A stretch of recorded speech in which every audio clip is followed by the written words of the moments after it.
शर्मा जी एक private company में बाबू हैं। हमेशा की तरह वे कंपनी में काम में बिजी रहते थे। एक दिन उन्हें हल्का सा बुखार महसूस हुआ। शाम तक सर्दी भी हो गई थी, तो उन्होंने पास ही के मेडिकल स्टोर से दवाई लेकर खा ली। 3-4 दिन तक ठीक रहे। एक दिन उन्हें सांस लेने में दिक्कत होने लगी। उनका ऑक्सीजन लेवल भी डाउन होने लगा, तो उनकी पत्नी ने तत्काल उन्हें रिक्शा में बिठाया और उन्हें अस्पताल ले गई। सरकारी अस्पताल में सभी पलंग फुल चल रहे थे, कहीं भी बेड खाली नहीं था। उनकी पत्नी ने बहुत गिड़गिड़ाया, लेकिन कहीं भी बेड खाली नहीं मिला। शर्मा जी अपनी पत्नी को हमेशा कहते थे कि तुम कितनी बेवकूफ़ हो, तुम्हें कुछ नहीं पता दुनिया में क्या चल रहा है। आज वही पत्नी उनके लिए एक प्राइवेट अस्पताल में बेड उपलब्ध कराती है और उन्हें हौसला दिला रही थी कि चिंता मत करिए, घबराइए मत, आप जल्दी ठीक हो जाएंगे, सब कुछ ठीक हो जाएगा।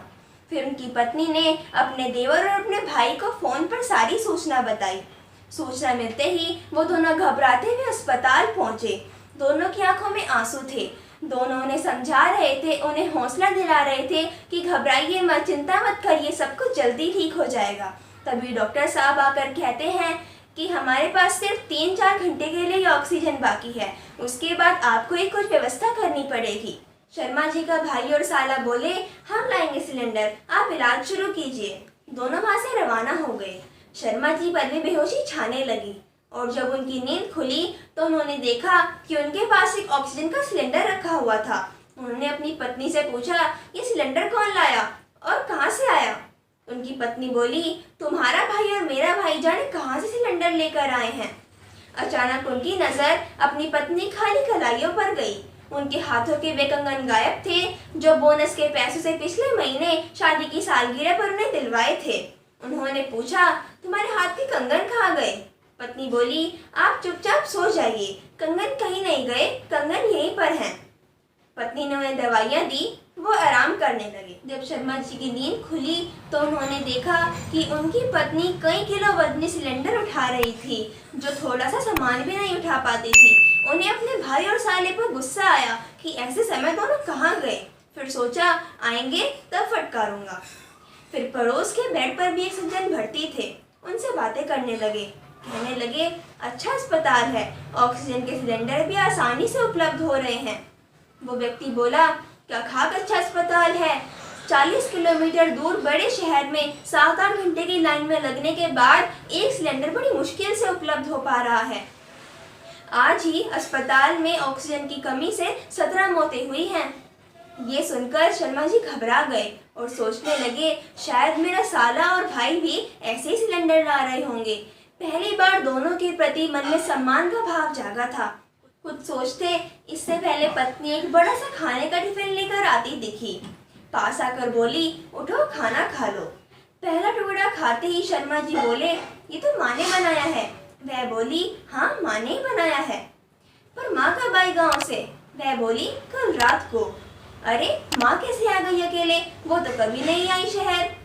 पत्नी बोली, बस से उतरकर ऑटो वाले को घर का पता जो एक पर्चे में लिखा था वो दिखाकर घर पहुंच गई। पत्नी बोली, मुझे भी मेरी माँ ने ही बताया कि आपकी माँ कल रात को घर पहुंच गई थी, वो ही अपने घर से खाना लेकर आई थी। शर्मा जी बोले, अरे तुम्हारी माँ को तो पैरों में तकलीफ है, उनसे चला नहीं जाता।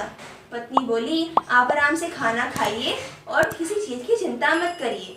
दोनों खाना खाने लगे। कुछ देर बाद शर्मा जी के एक फटीचर दोस्त का फोन आया।